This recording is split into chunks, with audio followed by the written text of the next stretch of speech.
Imhotep, Imhotep, Imhotep, Imhotep. Okay.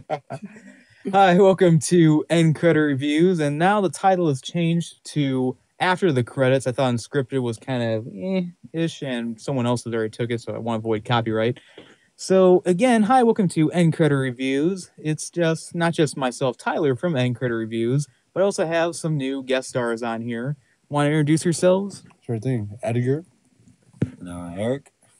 Yeah, and we just got back from our review of The Mummy, the 2017 remake of The Mummy. We have seen like a ton of other Mummy movies beforehand, so if you want to see my more detailed review on the Mummy movies by Universal, just click in the link below or just wait till the link at the end of the video.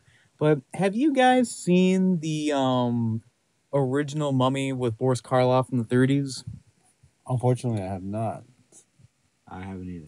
Okay, it's a good movie. I mean, yeah, it does copy some stuff from Dracula, but it's a good one.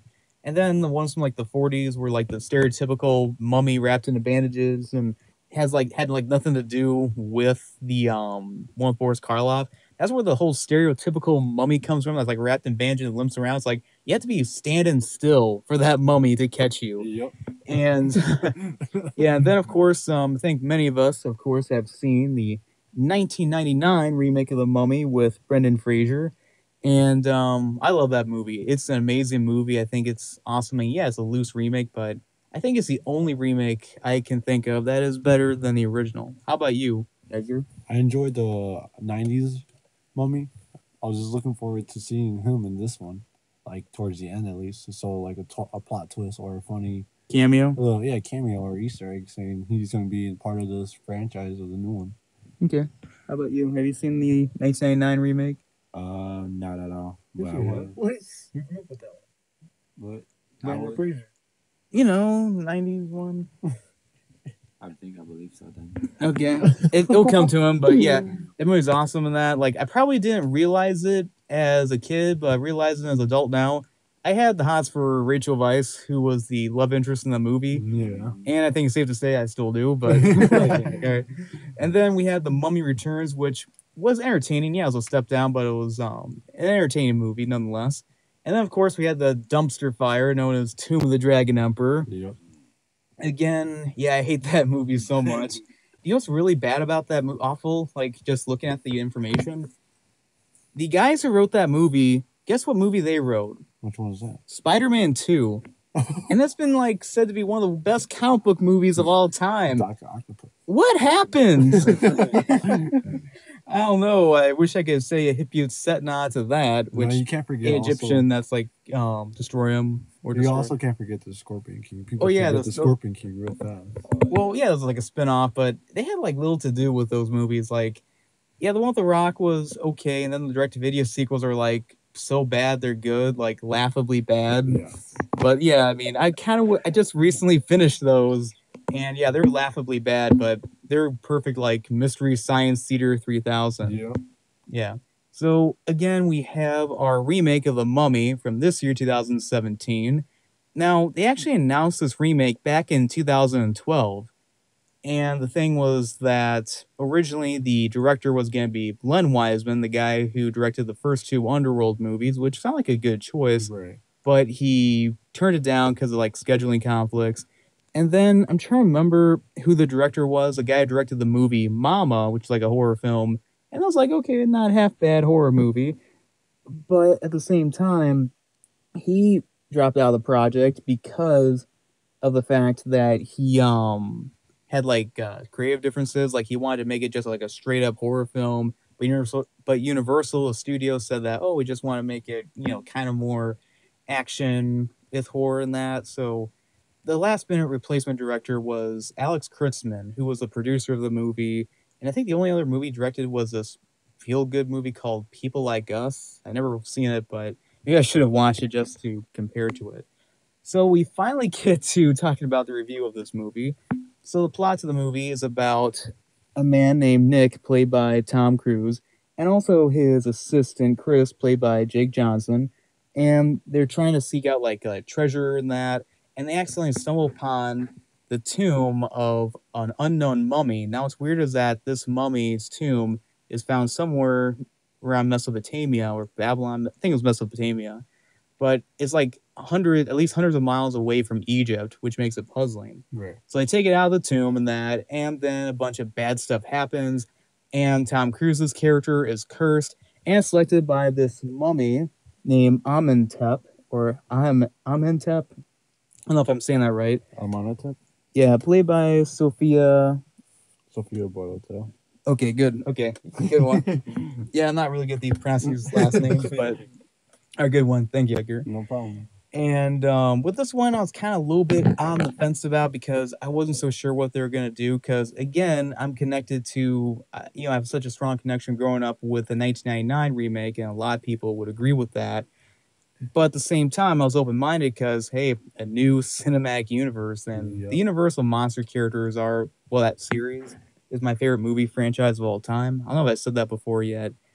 So, what did you guys think of this movie? I honestly, since growing up with the '90s with Brandon Fraser and seeing it now to what it has become, they did an excellent job. I say. Yeah, I mean, they've hit. Obviously, you gotta have that month. Was it the sandstorm mouth? well, yeah, that scene That from scene, yeah, the it's like- 1999 remake was that- so yeah. iconic. Yep. They pretty much kind of did their own version of that in this movie, Right. which you see in the trailers. Not a spoiler, you see it in the trailers. I just love the character from Chris Vale, the actor named Jack Johnson. Oh yeah, Jake Johnson. Yeah, Jake Johnson. not Yeah, Jack. He's he was on New Girl. Yeah, New Girl. Yeah, I really His like that show. character Yeah, just- can you imagine like him Laughing. going to over there into this movie and he's being harassed by Jess, like, Jess, I gotta go fight a mummy now. Oh. Yeah, there's this other cousin of mine went to go see this movie. She had no idea that he was in this movie, and she got like so excited because she really likes the show New Girl as well. Oh, I thought man. it was kind of funny, and she didn't know. And Russell Crowe did an excellent in the beginning. Oh, yeah. Narrating it. I was Oh, like, yeah. wow. Yeah. I mean, the way he sound, obviously, he's very iconic when it came to Gladiator, and when I was like, There's a who's ton that, of who's other that movies. walking from the distance? It's Maximus. Yeah, or Jor-El. Jerome. Remember Superman's son Yep. from Man of Steel? I mean, His father. father. I'm sorry, I His got father. mixed up.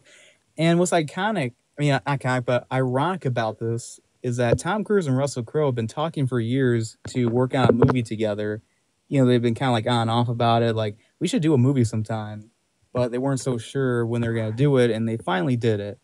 But speaking of Tom Cruise and casting, do you know what's ironic about him being in this movie as the lead? What's up? Originally, he was one of the actors considered to play Brendan Fraser's character in the 1999 remake before Brendan Fraser was cast. Whoa. Yeah, I mean, there were other I actors can like, imagine how that would have turned out. Ben Affleck, Matt Damon, even Sylvester Stallone were considered. But at the same time, they turned it down either because they were interested or they couldn't find their schedule or they just weren't interested. Tom Cruise was probably interested, but probably was scheduled for some other movie. Yeah, if you look at it, you got to think about all the Mission Impossibles. Yeah. Was it all the other adventures, Yeah, different adventures movies. stunts that he loves to be Well, yeah, involved with. That's what I like about Tom Cruise is that he does his own stunts. Like there's a lot of like intense there's like this one airplane scene where he's like falling down.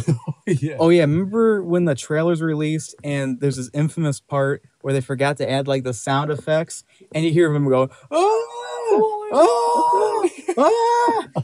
I think he got into character for that scene, being completely scared out of his mind. They showed him Tomb of the Dragon Emperor before shooting the scene. Oh my god, Tyler, let it go. No, I'm just kidding. No, that movie. Your first review on that one was just like, Oh, yeah. I couldn't stop laughing when you we were talking about the Yetis, Oh, just, yeah. the whole mustache, and how a ton of stuff. But it we're was just talking. so Yeah. many wrong faults in that movie. Don't worry, I've been wanting to get that off my chest for many years, but I finally let it out. Yeah. I didn't realize it until you spotted it. I was like, growing up, it's just it's just a Dragon Tomb. But yeah, in high school, it's like, oh, it's just another action film. But Yeah. that was kind of Yeah, it wasn't a movie I immediately noticed it was a terrible movie. I mean, at first I thought it was like, it's okay. But then years reflected, I'm like, this is a complete terrible film. Yeah. All right, but of course we're talking about the 2017 one, not Tomb of the Dragon Emperor. Right. So we have this other character who Nick has a relationship with named Jenny, played by Annabelle Wallace. Wallace, okay. And I think I've seen her in some other movies. Like She's a female Brazilian police officer in one of the Fast and Furious films. I'm trying to remember if that's the case or not, but I do remember her having a cameo in like X-Men First Class, and she was in that Brothers Grimsby movie. I guess like there were like minor roles in that. Yeah. I I just remember her from the Fast and Furious series because she was pretty, I don't know, attractive at the time. Well, she is still. Well, one of our friends would just like wouldn't stop talking about her, and I was like, "Geez, okay, well, she's just probably married or something. We don't know." But I don't think she. I don't think she is. Oh. But I mean, Steven keeps talking about the actress who plays Wonder Woman and the actress who plays Harley Quinn. Oh, she's married. She was on Good Morning America. Well, yeah, she is. But the actress who plays Harley Quinn is engaged at the point. But good news for Steven. The more you know. One girl that he's really into, Megan Fox. She's getting divorced, so No way. Did she? he's how many like, kids she have? I don't know. I don't keep track of that. Oh, like that's important because they Do I look like People Magazine? No, no. But you Yeah, see when they you go gossip about shopping. useless stuff. Yeah. But yeah, the 2017 movie was pretty excellent. I enjoyed my time. Money was worth it. And I think we should also talk about the mummy herself. And what did you think of her? she was another strong female, like, an excellent actress. Well, antagonist as well. Yeah. I like- overall, like, she was just powerful and strong, just I like like- Wonder Woman. Well, I like the design of her. Like, there were like a bunch of like these tattoos on her, even though the thing on her forehead kind of looked like a math equation. math equation. Yeah, how do you make yourself more scary? Draw a bunch of algebra Algebras. like equations and that on you. You'll scare Here's some any calculus high information. school. Oh my god. Yeah, the weakness. You solve the math equation on her. She don't. And then there's a part No where solution. there's a part I really resisted making a joke about it, but when her eyes kind of double, I say to myself, "Hey, calm down, Four Eyes." And then there was the one of the other scenes that really, how you say it, kind of surprised everybody. I think in the movie theater was when Christopher Vale, his friend. Christopher Bale. I'm sorry. Yeah, Chris Vale. Oh, yeah, that's the character. Jake the Johnson's Jake character. Johnson's character from Well, New Girl. Let's not spoil anything. I but- apologize. But yeah, his character is just He's funny. yeah, it still seems like it's from New Girl. Yeah, a Like, little bit. so yeah, a little bit it's in there, and a little bit's not. in but there. Universal like monster spin on it. Yep. Yeah. But also there's no one in the cast to recognize, but I thought it was kind of cool. Like they're trying to set up a cinematic universe. Now a lot of people don't remember or realize that Universal Studio, like the monster movies, were the first to ever do cinematic universe films. Because back in the 40s, long before Marvel and DC, we had Frankenstein meets the Wolfman was the Yeah. first big crossover.